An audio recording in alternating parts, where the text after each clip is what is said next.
Conviction has also four aspects: to guard oneself against infatuations of sin, to search for explanation of truth through knowledge, to gain lessons from instructive things, and to follow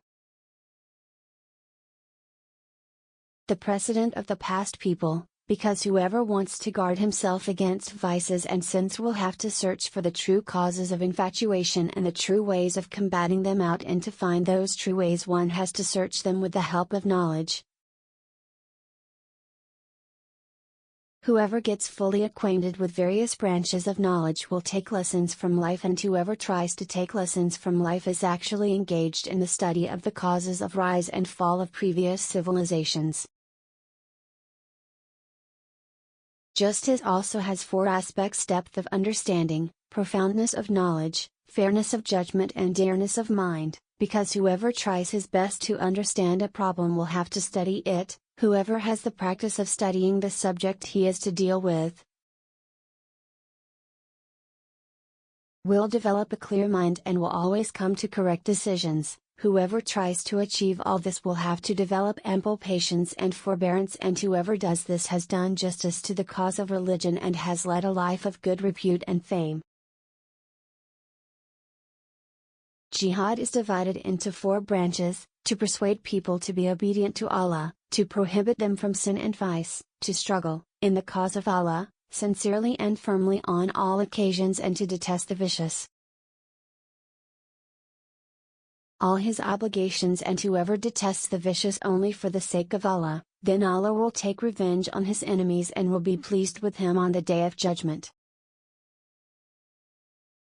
There are four causes of infidelity and loss of belief in Allah: hankering after whims, a passion to dispute every argument, deviation from truth, and dissension, because whoever hankers after whims does not incline towards truth. Whoever keeps on disputing every argument on account of his ignorance, will always remain blind to truth. Whoever deviates from truth because of ignorance, will always take good for evil and evil for good, and he will always remain intoxicated with misguidance. And whoever makes a breach with Allah and His Messenger, his path becomes difficult, his affairs will become complicated, and his way to salvation will be uncertain. Similarly, doubt has also four aspects: absurd reasoning, fear, vacillation and hesitation, and unreasonable surrender to infidelity, because one who has accustomed himself to unreasonable and absurd discussions will never see the light of truth and will always live in the darkness of ignorance.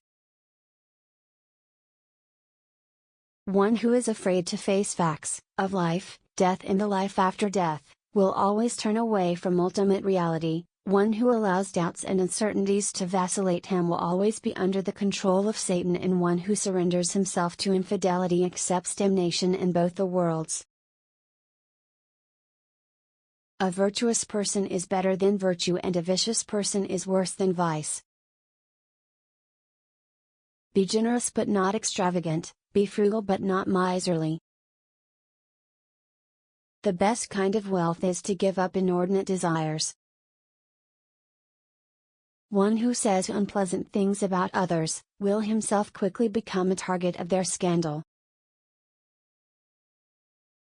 One who hopes inordinately, impairs his deeds.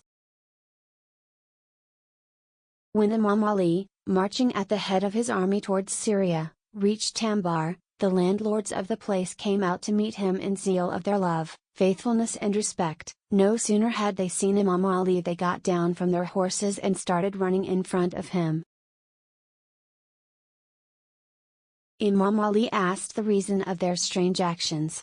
They replied that it was their custom to show their love and respect in that way. Imam Ali replied, "By Allah, by your action you do no good whatsoever to your rulers, but you tire yourself and put yourself in toils in this world and in trouble in the next.